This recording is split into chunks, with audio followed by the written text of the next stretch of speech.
Ny aretina DEMENCE sy Alzheimer.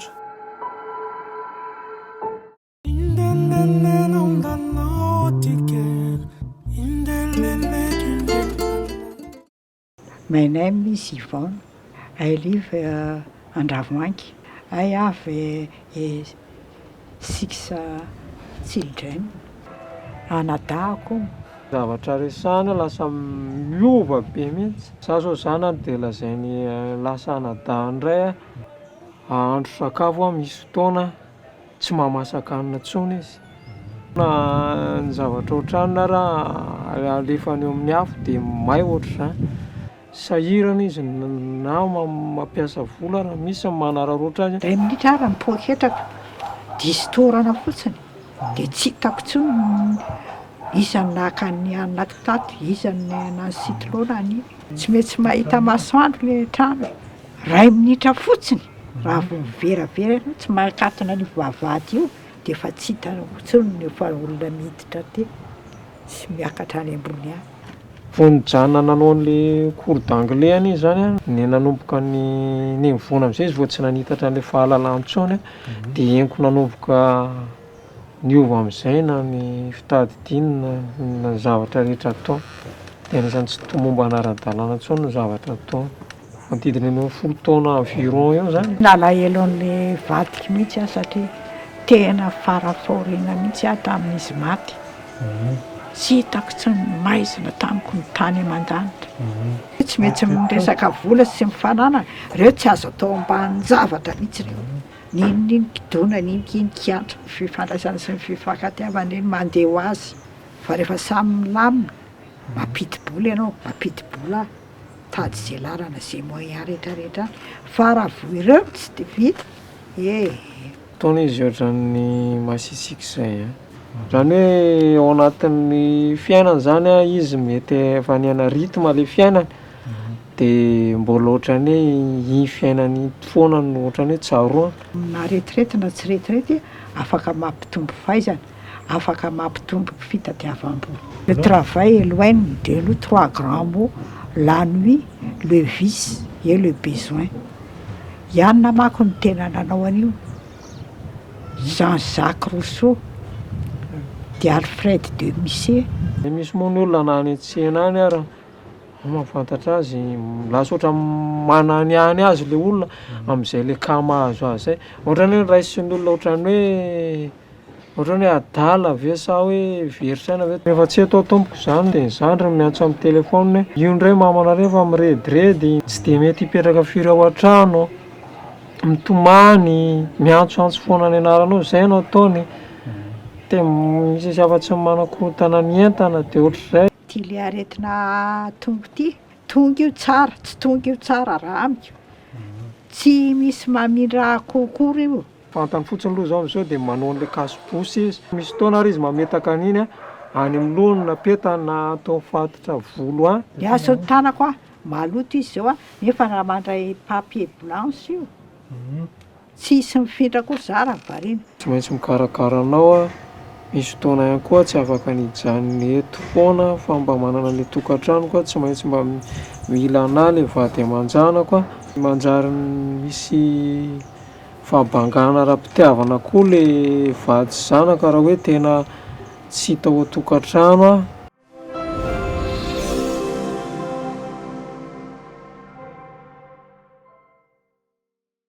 Hatramin'ny fahagolan-tany ary mbola voizintsika amin'ny andro tiany androany ny atao hoe ray aman-dreny, ny antitra, ny zokiolona dia fitaratry ny fianakaviana ary haja sy voninahitry ny fiarahamonina.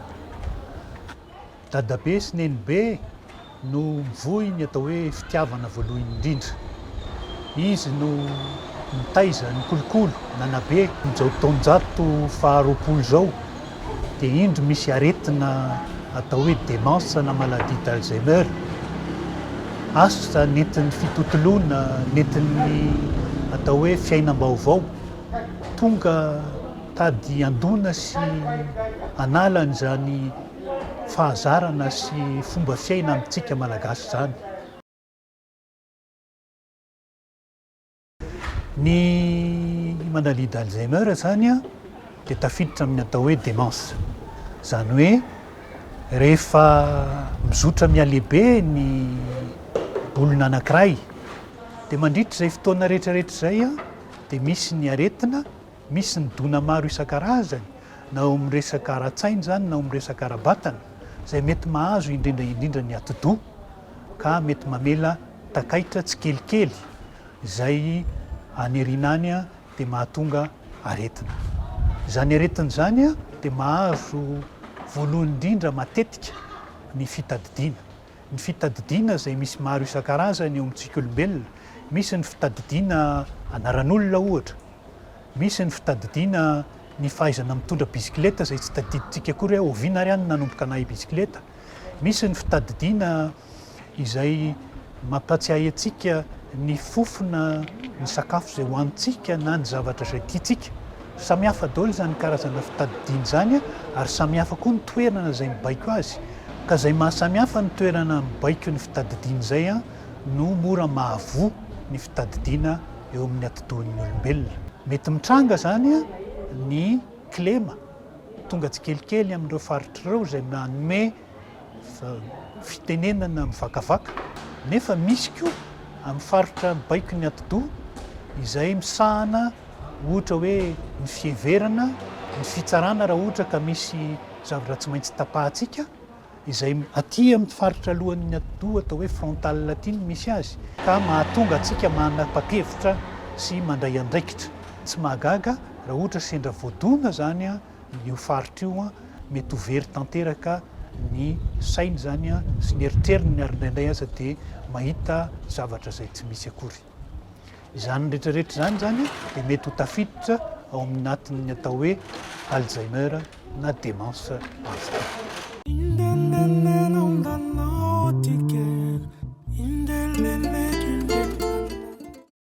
Ahoana no ahafantarana fa tratran'ny Alzheimer ny olona anankiray? Ny diagnostika na ny ahafahan'ny dokotera miteny mivantana fa Alzheimer dia rehefa maty ihany ilay olona ka manao autopsie. Zany hoe diagnostika post-mortem ny filazana azy. Ny antony dia satria amin'izay fotoana izay zany dia hita mazava ireo sela vaovao manerana ny atidoha ka manetsina ny selan'ny atidoha. Ary koa ny sela hafa izay manimba ny fifampitan'ny baiko avy any amin'ny atidoha. Ny fiovan'ireo anankitelo ireo no ahafahana milaza mivantana fa voan'ny maladie d'Alzheimer ny olona iray. Farafaratsiny raha ohatra ka eo amin'ny olona marary anankiray raha manao FIZARANA ka manadiady eo amin'ny fitadidiana ny dokotera ray izay. Faharoan'izay manao FIZARANA eo amin'ny lafin'ny fakana rà, analyse zany, ary koa manao électroencéphalogramme, zany hoe fizahana ny fiasan'ny elektrika ny atidoha, sy ny fanaovana IRM, zany hoe manao fitarafana ny atidoha raha ohatra ka hitan'ny dokotera amin'izay fotoana izay ny zavatra mitranga izay mifanahatsahana amin'ny zavamisy eo amin'ny Aretina Alzheimer dia afaka mametraka ny diagnostika hoe Alzheimer ny dokotera. Fa na izany na izany tsy miandry an'izay isika indrindrindra eto Madagasikara fa ny marary tsy maintsy tsaboana ary ny havan'ny marary tsy maintsy amena valiteny eo amin'ny lafin'ny fikarohana izay atao hoe ngamba Aretina Alzheimer no mahazo an'ilay olona. Tamin'ny andro fahatanjaka ary manomboka amin'ny amoro maraina ka hatramin'ny 4 dia tsisy torimaso fa ao aorianan'izay vao te-atory. Dia ny vokany ianao taitra maraina ianao ohatry ny mbola te-atory. Dia izay zany tiako anontaniana hoe karazana toro-hevitra avy aminareo eto hoe inona le tsara atao mba hisorohana ny resaka Alzheimer any afarany.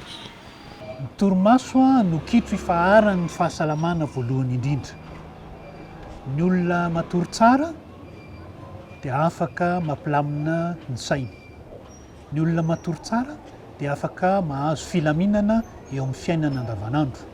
Satria ny torimasontsika no manala ny havizanantsika, ny torimasontsika ny afahantsika mandevina ny fihetse-po zay azontsika ny omaly a ka tsy tsadidintsika intsony izy a ny ampitso.